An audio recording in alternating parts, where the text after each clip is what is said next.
and amateur alike to win an EPT event.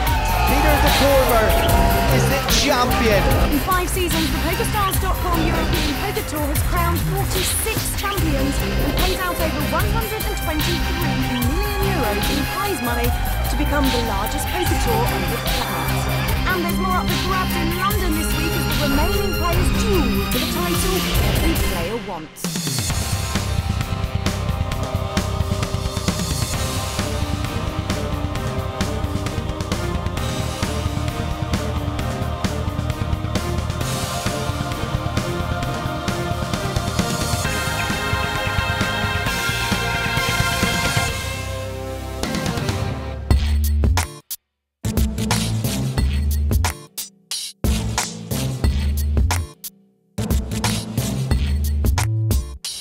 And welcome to the hustle and bustle of cultural, historical, iconic London, a city home to over 7.5 million people. That's a population equal to Bulgaria, Israel and even Switzerland.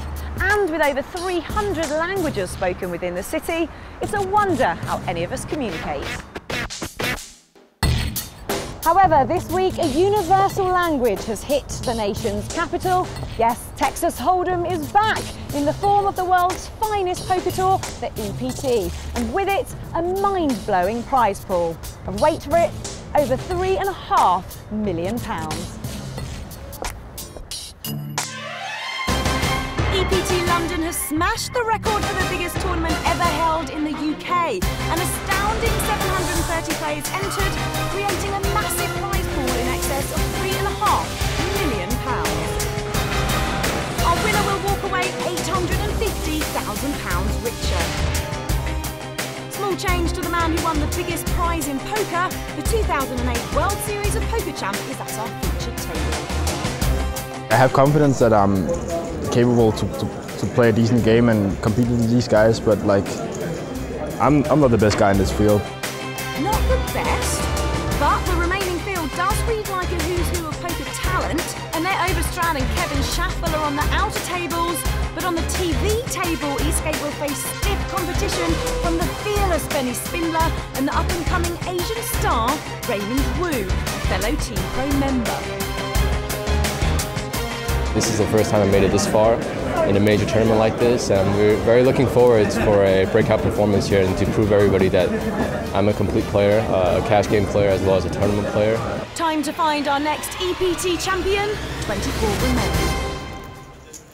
And I love it when the European Poker Tour comes to my home city, bringing with it some of the best poker players in the world, including Mr. Daniel Negreanu, not playing in this tournament, but bringing your expertise to the proceedings. Well, I will say this, down to 24 players, this is where the real poker begins. We started with over 700, but now it's down to the real nitty-gritty. We've seen Karim Benani fold. Marty Smith will also pass. Actions on the Englishman Adam York, he goes out. So the 2008 world champion, Peter Eastgate. Well, one of the things that's really difficult after you win that main event is continuing to sort of make a name for yourself. A lot of people say, well, he won that, but it was lucky. Peter Eastgate proving it wasn't a fluke, here again in the hunt for EPT London.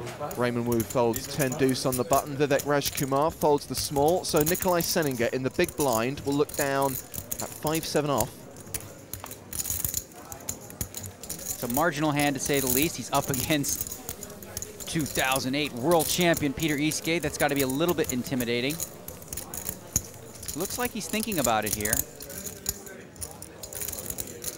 Maybe thinking about making a re-raise, a bluff type move, or maybe just calling to try and see if he can hit a good flop against Eastgate. Nikolai describes his approach to poker as pretty aggressive. Well, that's in line with what it looks like he's planning on doing here. He is going to re-raise here with the 7-5. It's a complete bluff, making it 165,000. Eastgate in position with the Jack-9 of hearts. With the best hand, hard to know that when you have Jack-high. So these players, I'm sure, played lots of pots together leading up to the final 24. Eastgate feeling comfortable making the call here. In position. Seninger can't like that. So we're going to see our first flop. Seninger forced to play this junk hand out of position. Well, there's a pair of jacks for Eastgate. Seninger, of course, flopping nothing, but that ace is potentially enough to scare Eastgate off the pot if Senegar gets aggressive. As he said, that's his style. Well, Eastgate really focused in. You see the eyes there, just really focusing in on his opponent, trying to get some kind of a read. And it looks like Senegar is going to make a continuation bet. Question is, how much? Red chips are 1,000, yellows are 5, blues are 10,000. So it's a bet of 152,000. Now remember, he re-raised to 165,000 before the flop, so you'd have to call this a smallish bet. And now Eastgate will either see that as a trap type bet or it's a sign of weakness. Eastgate seems suspicious here. He's counting out enough to make a call. I don't think he believes Senegar one bit right here. Being rather deliberate though. You don't want to make a really big mistake at this stage after playing for so long, getting through 700 odd players. Eastgate makes the call and Senegar has to be going, oops, what now? Yeah, is this the point where he puts the brakes on, Daniel?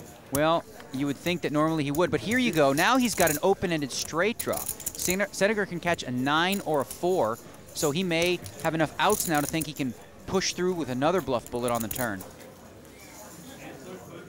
He had nothing on the flop, and that's what you call, I guess, his best card, really, to make an open-ended straight draw. And Eastgate focus intently on the bet. It's a 400,000 bet this time. I love the way he described himself as pretty aggressive. I'd replace the word pretty with very. Yeah, so far, what we've seen, re-raising with the 7-5, betting a flop that completely misses, and now the big bluff on the turn, enough to move Eastgate off the pair of jacks. Can't blame Eastgate for folding. A guy re-raises you, bets, and then bets again. What are you going to do with middle pair? Yeah, and through that aggressive play, Senegar adds about 300,000 to his stack. Well, definitely a force to be reckoned with. It's tough to play against a guy who bets hands that way.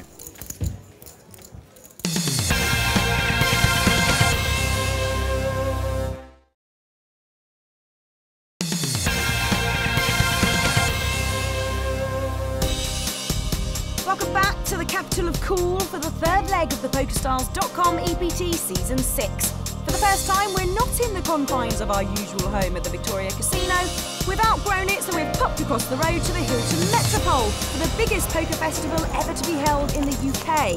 16 different poker events have been running this week, from ladies' tournaments to the high roller event, where Matt Glance pocketed himself an impressive £500,000. Now, arm wrestling wasn't an official event, but Alex Gomez and Andre Ikari had to find something to do after the Many a big name found themselves with time on their hands. Lusk, Ivy and former champ Corrin all out on day one, while notable cashes include Teddy Sheringham in 49th, Joanda in 40th and Chris Ferguson in 37th. And joining them on the rail is Theo Tran. He's just pushed all in with ace-king and run into random pocket jacks. Unfortunately, he lost the race and is out in 23rd. Back at our feature table, we've lost Karim Benani. He's been moved onto the outer table so that we can balance the field. Blinds are still 12, 24,000. I give this back. Well, Peter Eastgate, after losing a pot, throws that hand away, and we see Raymond Wu. Now, Vivek Rajkumar, this kid has been on a tear. Winning the Heads Up Championship, winning another tournament, just all over the place, winning, winning, winning. Seems that when your confidence is high, you get on a streak, you look at 8-6 offsuit and you go, heh, I win every pot I play, let's raise it up to 61,000. Well, in the small blind is the aggressive Benny Spindler. We remember him from the Bahamas, Daniel. Well, Benny Spindler picking up the hand, pocket aces, up against Vivek Rajkumar, who's just got his hand in the cookie jar trying to steal this pot. Question is, how will Spindler play it? Will he slow play it, try to set the trap, or go for the re-raise now? If he does, you'd assume that Rajkumar is just going to jump ship. Although a 3-bet from Benny Spindler doesn't often mean much. Well, then again, though, you know, you have 8-6, so Vivek is going to have a tough time making a case for calling a re-raise here. But these days, a lot of these kids won't just call the re-raise. They have the 8-6, and they'll just say, I'm all in. I've seen it many a times. So let's hope for Vivek's sake that he doesn't get that sort of little bit of boost of confidence and say, 8-6, this could win. How much are you playing? What? Uh-oh. To start the hand. Probably about 1.2. That's the thing, Benny's reputation precedes him.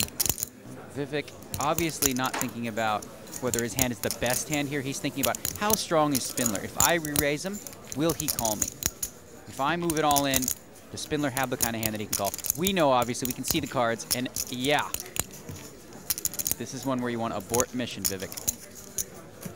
Again, it is difficult playing against a guy like Spindler, as you said. Very aggressive. He's re-raising not just with aces, he's going to re-raise with a lot of hands.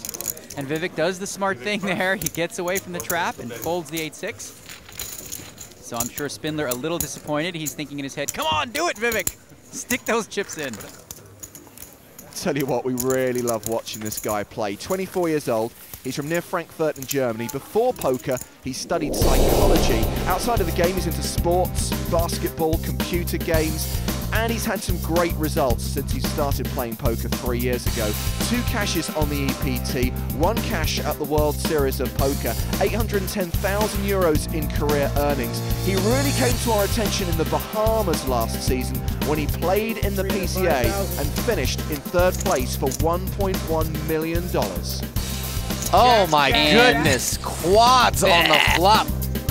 I called. Called. Spindler wins a monster pot, eliminating Gomez. Jacks full of aces. He is a fearless young man, that is for sure. It's not that I want to make something better. I'm still very satisfied with my run at the PCA. I think I played good the final table and before. It still helped me a lot for my experience, and it will help me for today at the feature table. But for many, the talk of the tournament is the current chip leader, Michael Berry. He's a former computer scientist who qualified through a free roll of 5,700 players to get here. He's now guaranteed 17 grand for an investment of nothing. The achievement so far is quite enough, really. Anything else is just extra, and we hope one step at a time. And his advice for other newcomers to the game? You've got to play the best you can and try to minimise the risks. What an incredible story, Daniel. Free rolls, beats 5,699 other players, and is now the chip leader in this major tournament. It is amazing. And, you know, it just goes to show you, people from all walks of life. This guy, a computer scientist, genius guy. You've got 22-year-olds who look like they've been playing for 15, 20 years of experience. And just poker attracts so many different kinds of people. And right here we see Raymond Wu raising it up with the Queen-8 of diamonds. It's been called by the tricky and aggressive Senegar, who's got the 5-6 of spades. And there is a queen on the flop. Wu still has the lead. Well, a good flop for Wu. No real reason to get too aggressive and crazy with a hand like this in this kind of situation. He knows Senegar is aggressive, and as you see, he's checking over to Senegar, probably looking for him to bluff off his money a little bit. And Senegar, we've seen, certainly has the guts to fire whether he has a hand or not. Earlier, bluffing the world champ Peter Eastgate. This time electing to check. When you're an aggressive player like that, you have to mix it up. You can't bluff at every single pot. So now Raymond Wu, the question is, oh, look at this. He's going to check it again. He could check it there and try to trap one more time, or look for value by betting. He elects to play it carefully and check on over to Senegar. As we can see, Senegar is drawing dead now.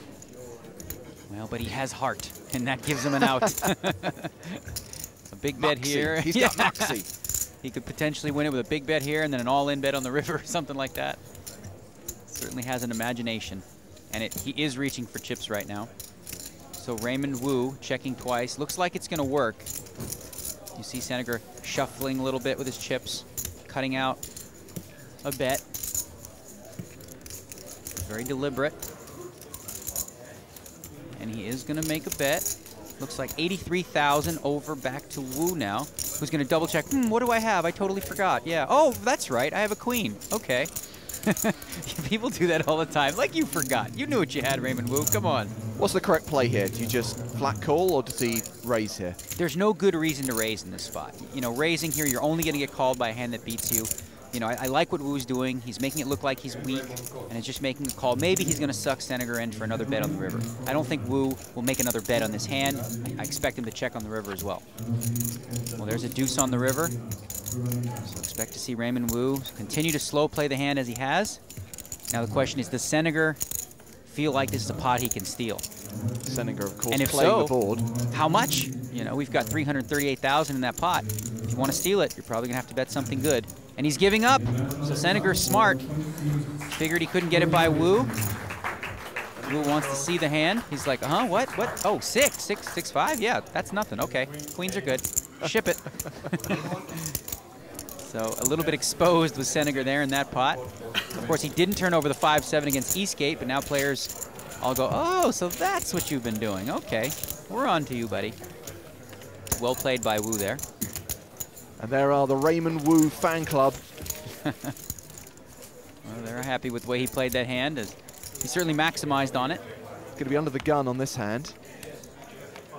Poker's not always about push, push, push, bet, bet, bet. As you saw with that hand with Raymond Wu, I was very impressed with the fact that he shut it down and he allowed his opponent to sort of dictate the betting, and he got more chips that way. Had he bet at any point, he wouldn't want anything. Action folded around to Benny Spindler with Queen 3 of clubs. Spindler putting a chip on his cards, taking a look around the table, trying to figure out if this is a hand that he wants to attack the blinds with. Looks like he's grabbing for chips. And he does make it 55,000, relatively small raise.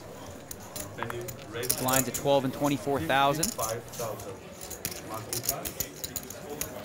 Action over to York. He's going to lay it down. So just Peter Eastgate left. He's in the big blind. King Jack, and he says he's all in. You know, and Eastgate didn't waste any time. He looked at those cards as soon as he did. Boom! I'm all in. 533,000. Pushing it right back over to Spindler. And you have to imagine the Spindler's going to fold it. It's an almost $500,000 to call here, and he quickly does. So Eastgate risking his tournament there, making a good read as King Jack was the best hand. And I know something you'll be pleased about, Daniel. There was no Hollywooding from Spindler there. It's like, I tried, failed, yeah, fold. Oops. Yeah, I mean, a lot of guys do that these days where they hum and haw and they have 9-4 off and they're like, okay, you know, I got to pretend that I had something. It's okay. Everyone bluffs. You know, no shame in bluffing. Action on the outer tables. The elimination of Andrew Lichtenberger, taken out by Rui Milhamens with a better flush. Lichtenberger, an up-and-coming player. He got deep in the main event at the World Series of Poker this year. King 6 for Eastgate, not going to play that one. Back on Raymond Wu. Jack King. Looks like Eastgate passed those cards on over to Wu. That's what he had last hand. They're moving their way around the table. Don't worry, Vivek, it'll be your turn next. It's very, very serious at this stage of the tournament. You know, often on day one in the early stages, people are joking around and kind of having fun. Now it's all about, you know, intense focus, not making mistakes, and up to 67,000 goes Wu. Lay down there of an ace by Vivek. And there's a couple of aces. Wow. It's the second time Benny Spindler's had aces. This isn't fair for a player like Benny Spindler to get hands like this, because he's generally a guy, as we mentioned, is very aggressive. You know, if he re-raises here, Wu might get frisky and say, you don't have it again, do you? So the question is, how does he play it? And he's just calling. Okay, so Spindler setting the trap, maybe hoping that one of the blinds decides to get frisky and do what's called the squeeze play. Often when a player doesn't re-raise before the flop, the opponents think, okay, he probably doesn't have anything good, so if I re-raise, they'll both fold. I'll pick up all these great chips. Well, there is no squeeze. The blinds are both folded, so Raymond Wu will go heads up to the flop against Benny Spindler. Doesn't want to flop a pair. Oh, and he has. He's flopped top pair, jacks with a king kicker. This could be big trouble for Raymond Wu. Spindler did not re-raise before the flop. Hard to put him on an overpair. Hard to think even he has ace-jack, so Wu has to think right now his jack to the king kicker is the best hand. And it looks like he's going to bet and protect it. Spindler thinking, all right, I got you. Come on. The water's fine. 75,000. And Wu really looking to get played with right here. Of course, we have the luxury of knowing that he's in bad shape against Spindler's aces, but generally with a hand like this, you flop top pair, you want to get a little bit of action.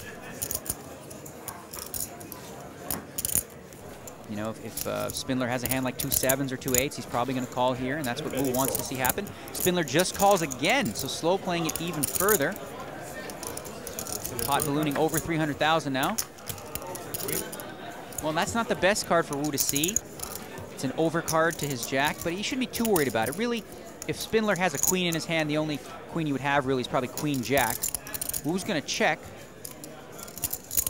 over to Spindler, who, you know, obviously now has to say, okay, if you're going to check, I must bet the aces. He bets 112,000. You know, and I don't think Wu should be too afraid of that queen. As I mentioned, the only real combination with a queen in it that Spindler should have, he's not going to call the flop with king-queen.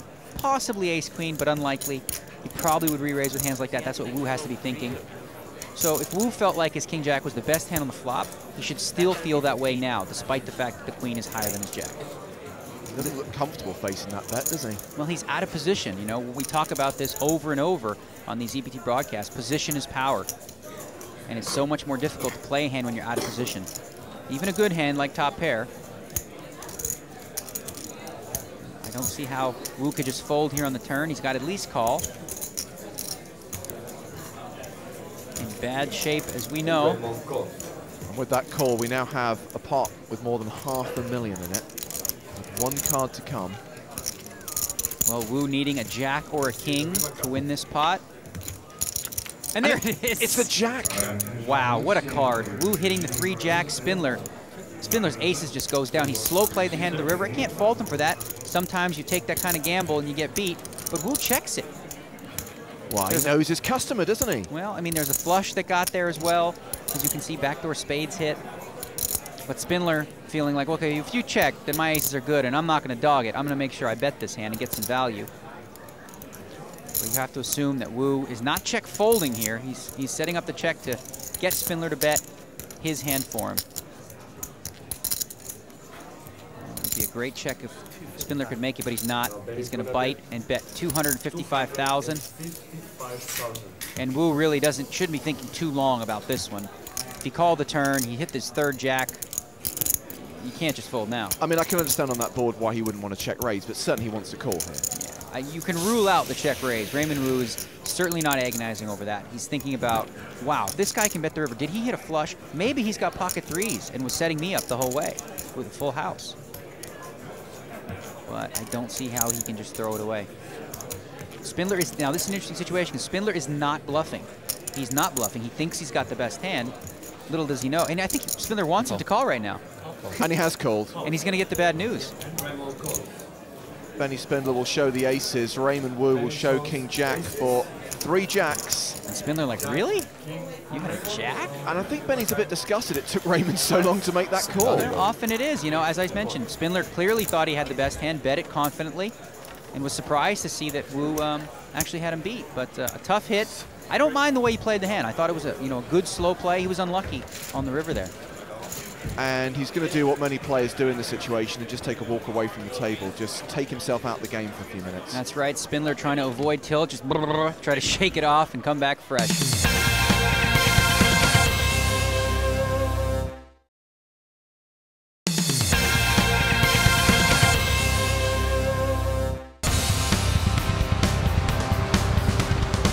Welcome back to the English capital, London, for the PokerStars.com European Poker Tour. During the break, we lost WSOP finalist Kevin Schaffel in 19th place, and I caught up with him. Kevin Schaffel just left the tournament, unlucky. You don't really care, do you? Because what's happening this year?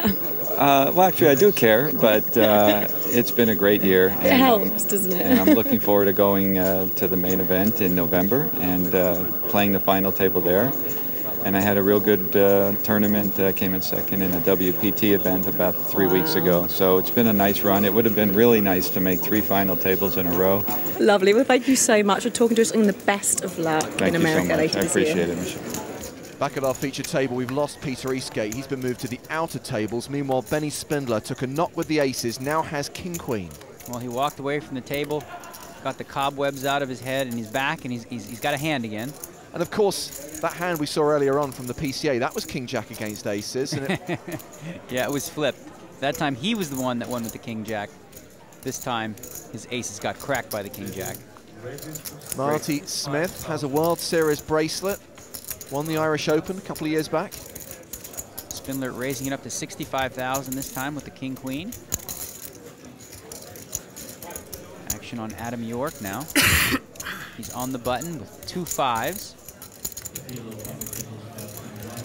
All in. Oh, he's going to go all in. Okay, he's going to play it aggressively. Coming over the top for all of his chips. 578,000 goes into the middle. Action is going to be folded back to Benny Spindler. Well, Spindler here in a coin flip situation. You see the percentages. It says call. Very close, but wow, that's a very loosey-goosey kind of call. Making the call with 2 overcards.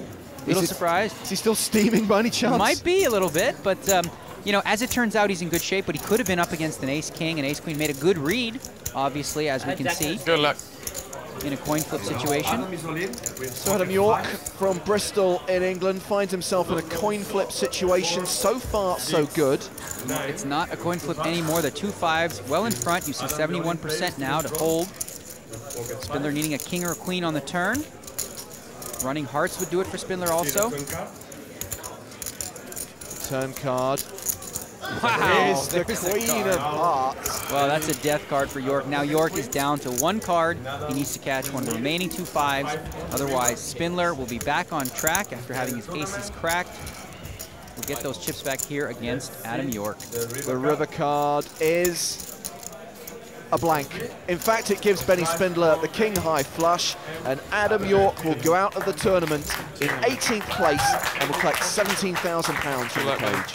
A little bit of overkill with that river. He certainly didn't need the heart, just had to fade the 5, and Adam York made his claim at the pot with the 2-5s pushing it all in, and just didn't work out for him.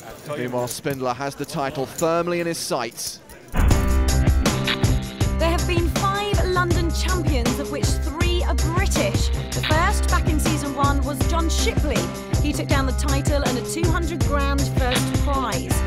Season 2 was the second of the Brits, Mark Telcher, who won 408,000 for first place. And in season 3, Vicky Corran beat a 398 strong field to win 500k and be crowned Queen at the London Victoria Casino. The following year saw the first non-Brit to win the title when Lebanese Joseph Mouawad took home £611,000. And last but by no means least, the USA's Michael Martin won a cool $1 million, beating a world-class field of 596 to the title. Right now, 17 hopefuls remain, including 1 previous WSOP champion. And at the outer tables, Peter Eastgate is all in and at risk against former World Series of Poker Europe champion Annette Oberstad. Jacks against ace-10. Annette can eliminate Peter with an ace on the river.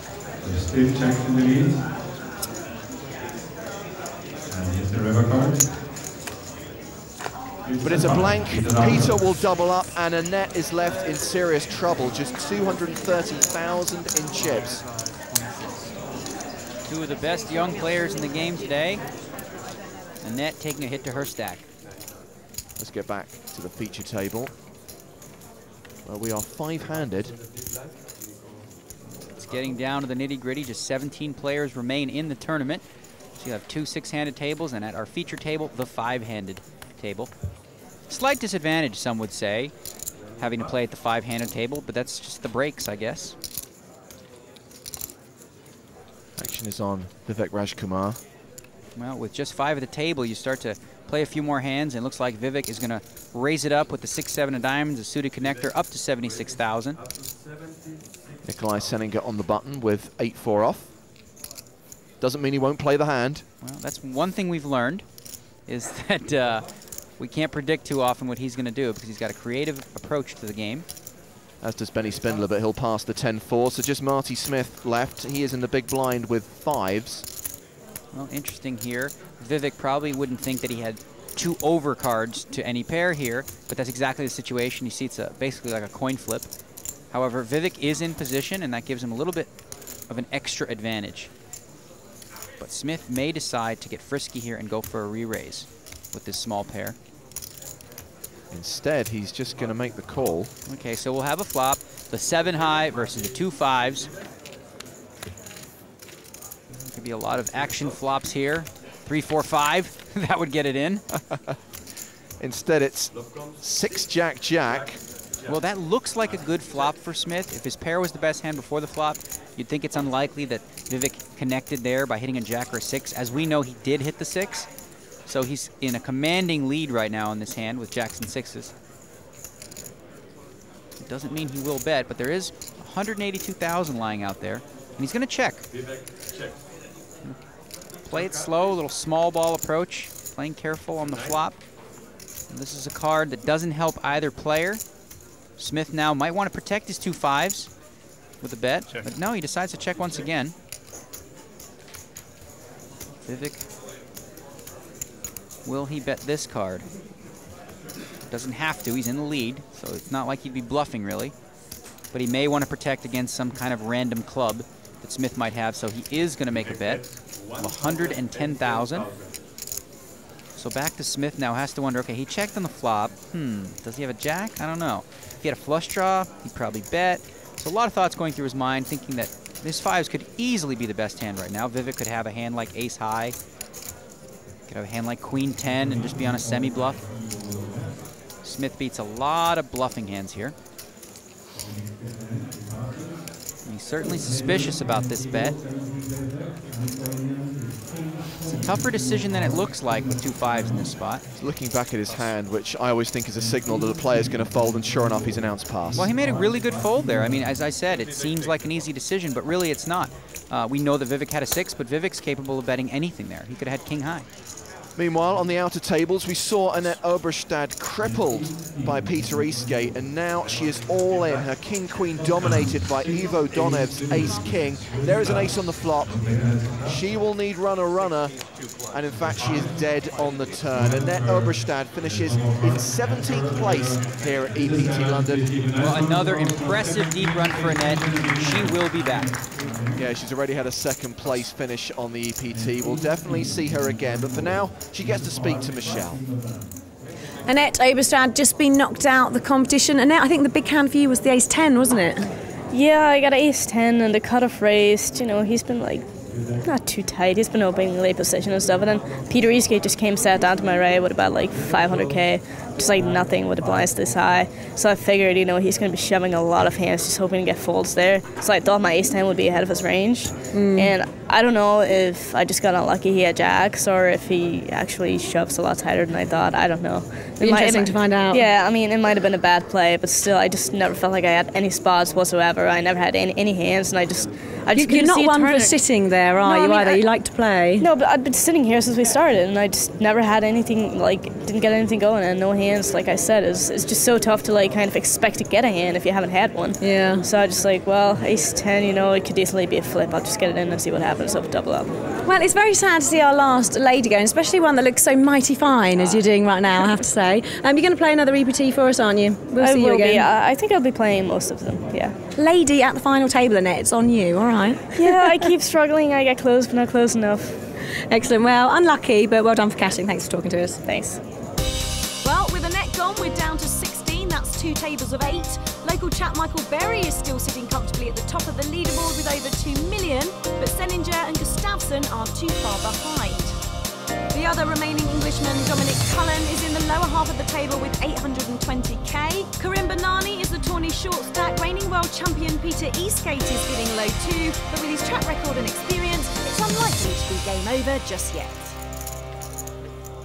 There is the outer table, and on our TV table we're going to do something very exciting. It's my favourite thing on the EPT. It's where we get to see only one player's hole cards. We are going to sweat with Raymond Wu. Well, Raymond Wu is a creative player. We saw him play a few hands in a very interesting way. Very careful, letting his opponents bluff their chips off to him. He's done that a couple times already, and it's worked well. Here he picks up the Jack-5 of clubs. Everyone's folded to him in the small blind. Certainly a hand worth at least seeing a flop with, either with a call or a raise.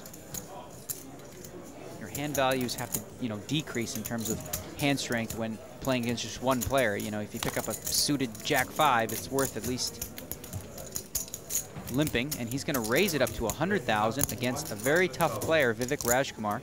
Yeah, he's betting with the blue chips. They're the 10,000s. I should point out that the orange chips are now in play. They're worth 25,000 each. Well, this is a dangerous kind of play against an aggressive player like Vivek, who you'd think is going to at least call, and now you're going to be out of position with kind of a mediocre hand. And Vivek is capable of also re-raising with a wide range of hands. So he's just going to call now, and you're out of position with the Jack-5. Don't love it. But there's the Jack. Now I do love it. Well, we've seen Wu have a tendency to, you know, maybe bet on these flops and then check the turn. But he's going to check again, this time with top pair, hoping, obviously, that Vivek bets. But Vivek should be paying attention to the way Wu has been playing his hands. When he flops something or he has something, he's been checking. He did it against Spindler. He did it also against Seninger. So it depends here what Vivek has. I think Vivek will bet a high percentage of the time on this kind of a board just to try to represent. But instead he checks, okay. So you got to feel like if you're Wu right now, you've got the best hand. 8 on the turn should not change that. It's a straight card. Fills the queen 9, the 7-9. But you'd think that Vivek might bet those hands on the flop. It's funny, we talked earlier on about Nikolai's playing style. Vivek describes his style as selectively aggro, crafty like a fox or a soaring bald eagle. Okay. Well, it looks like Wu sort of, you know, the way he's been playing hands is very similar, checking flops, checking turns with a hand, and he's done it once again here against Vivek, who's going to bite. He's got about 155,000, and based on what I've seen so far of Wu, I would assume just a call here. Which is probably the safest and best way to play out of position. He's going to take his time, be a little deliberate. If I was Raymond, I'd feel like the jacks were the best hand right now. But not so much so that I'm willing to go raise. I would just call here. That's what I think we'll see Raymond Wu do after going through it in his mind. Yeah, he makes the call. Well, he does not want to see a card like a 7, a 9, a queen on the river, putting a 4-card straight on board. Well, an innocent 6 on the river. You have to assume that Raymond Wu is just going to check it one more time. Trying to, what we call, collect bullets. Instead of betting his hands, he's trying to get Vivek to bet them for him. It's been a strategy that's worked well for Raymond Wu so far here. Now the question is, well, does Vivek have us beat? It's hard to get away here from top pair in a heads-up situation, blind versus blind, when the flop gets checked. And he's going to check. Checks it down and shows ace-9. He was on a draw when he bet the turn. And you hear Vivek say, like that. Yeah, I thought it was something goofy like that, and he was right. So Vivek electing to check down the ace-high, and Wu picks up a pot with that trapping style of check, check, check. Suck him in, suck him in, suck him in. So did Vivek play the hand like a soaring bald eagle? I don't know how a soaring bald eagle plays poker. Are they aggressive generally? What are they, passive? They like to squeeze? What does a bald eagle do? Well, Vivek's playing style got him a WPT title in 2008. 400, 800. He admires the play of Gus Hansen. Well, a lot of people do. It's very difficult to play that sort of style. Gus is aggressive, but he's also crafty. And Senegar now, with a pair of 9s from early position. This is the actual best starting hand we've seen him play. You know, he's been in there with some off-the-wall kind of hands. The 5-7, of course, earlier against Eastgate.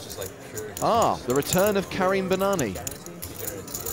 Banani's back. That sounds like a lot of fun. Going to play the 7-3. Looks like a pair of queens there for Marty Smith. Yeah. A couple ways to go here. He might smooth call and set a trap, but instead, Smith is going for the re-raise. So the initial raise was to 80,000. What is going to be the size of Marty Smith's? Usually with a hand like queens, you want to make it 220, 240. And he's making it 280, so really sort of sending the message that, hey, I'm committed to this pot. You can't bluff me off it. I'm not folding. 280. Well, we've got a couple of new players at our feature table, Tobias Reinkamaya and Rui Milhamens. Ace-queen here for Milhamens. Tough spot here when you see a raise and a re-raise. You have to assume that somebody's got a little something, and ace-queen just doesn't match up well against any kind of a made hand. As you can see by the percentages, the 2 queens a big favorite here. Milhamens making a good fold with ace-queen. A lot of people call that the rookie hand because rookies go broke in spots where they shouldn't with a hand like ace-queen. King 6 here, that should be an easy fold for Raymond Wu. Vivek gives up the big blind, so it's back on the under-the-gun raiser, Nikolai Senegar. Well, now this is the tough decision. You've got 2 9s. You know, he might put Smith on ace-king, possibly ace-queen, something along those lines. You know, he doesn't have to assume that Smith has one of the 5 bigger pairs than he does. Senegar has to know also that, you know, he's got an aggressive image. Players are going to play back at him more often with some weaker hands, which kind of forces him to guess a little more. Not giving much away is Marty Smith. But the thing here, Senegar just knows that Smith is committed. So if he's not going to call, he's going to move all in or fold. Wow. And it looks like he's making a very, very good fold. Raising from early position with the 9s and giving Smith a lot of credit there. Folding the pair, and Smith would have liked to get it all in before the flop, queens against 9s, but I'm sure he's happy to just pick up the pot.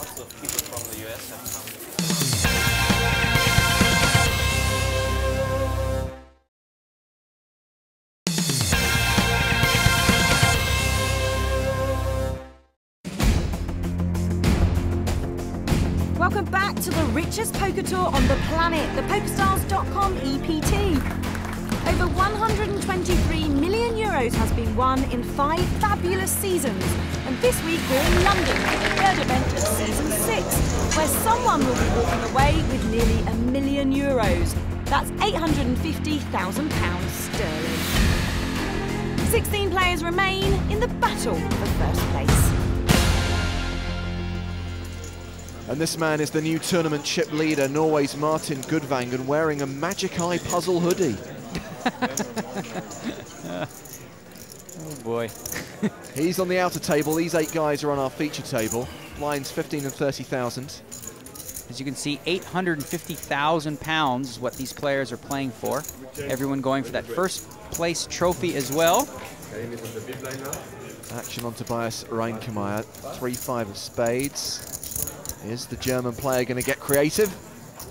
Well, obviously not a strong holding. It's just 5 high, but it's a tricky hand, and if you're trying to steal the blinds, your hand becomes relatively irrelevant. Really, you're just hoping to pick up the pot. If you do get called by the blind, you could hit a funky flop, a couple 5s on the board, you know, maybe 2 pair, deuce 4-6 flop. So there's some added value in, you know, the creativeness of playing these kind of hands. You can't beat a funky flop.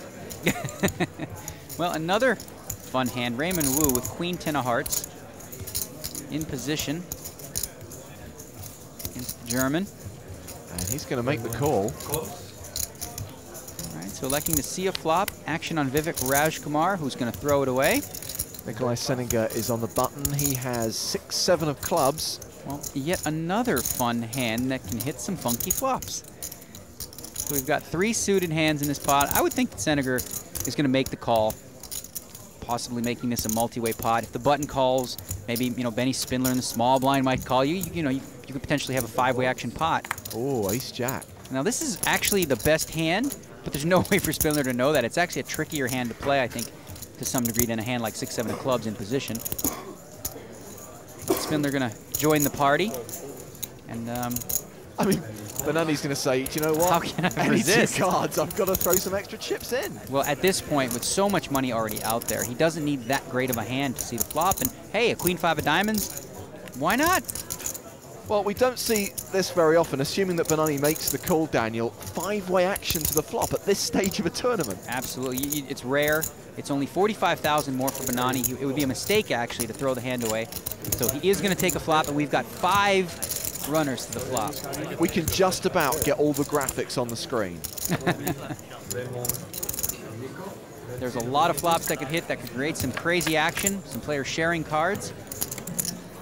Well, there's a 10 for Wu and the flush draw. Raymond Wu taking monster control of this hand. You see Seninger also flopping a pair of 6s with a straight draw.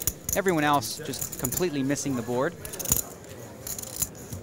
Wu has checked a lot of hands in these kind of spots, but now with so many players in the fight, Exactly. you think, you know, you can't check this one. You got to seize the moment. It's a great hand. Anytime you can flop top pair and have additional outs, like a flush draw or a straight draw, it gives you a little bit more confidence, because even if you're beat, you've always got outs. So there's really no hand in the deck that could have Wu completely drawing dead. If someone has a better hand than he does, well, he's got the flush draw. If somebody has a better flush draw than he does, well, he's got top pair. So always a great spot, top pair and a flush draw. And nobody else joins the party. A good fold from Seninger, folding the bottom pair and straight draw.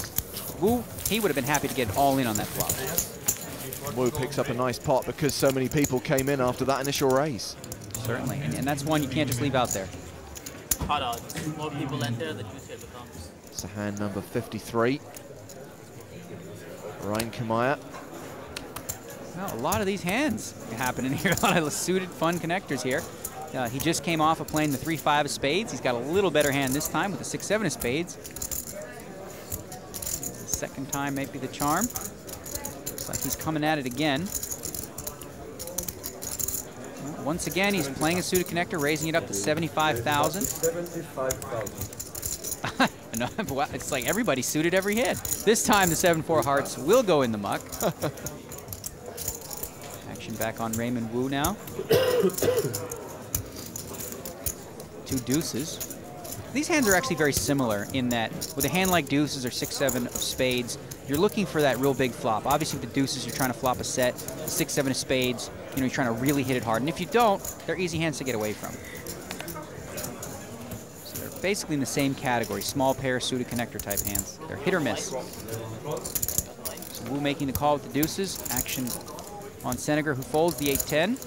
His fellow countryman Benny Spindler has ace-4 on the button. Well, not a great hand. I think if he was suited, he might want to see a flop and play a multi-way pot, but with ace-4 offsuit, it's kind of a junk hand a little bit. He does have position. He says, nah, never mind. I can wait for a better hand. Benani in the small. 1-7. Squeezing. 7-3. 3. You'd assume he's going to throw that hand away. Sure he does. So action on Marty Smith now from the big blind. King 5 off, goes in the muck. So Reinkemeyer and Wu. Okay, so Wu in position with the pair. Here comes the flop, and it's a good one for Reinkemeyer. Wu still with the pair of deuces, but Reinkemeyer flopping bottom pair and a straight draw. And he's going to quickly check on over to Wu, who might feel like his deuces are good. If he's up against a hand like ace-queen, ace-jack, if he puts his opponent on that, he's going to want to protect the 2 deuces here. So it looks like he's going to bet it out there. 85,000. You think Reinkemeyer has to, what the, wow, Vivek having lunch. That is a massive bagel. That is going to be the world's biggest bagel ever. And we are going to the turn after Reinkemeyer makes the call. Reinkemeyer electing to play, careful, just checking again. Wu has to wonder now. He's going to check as well.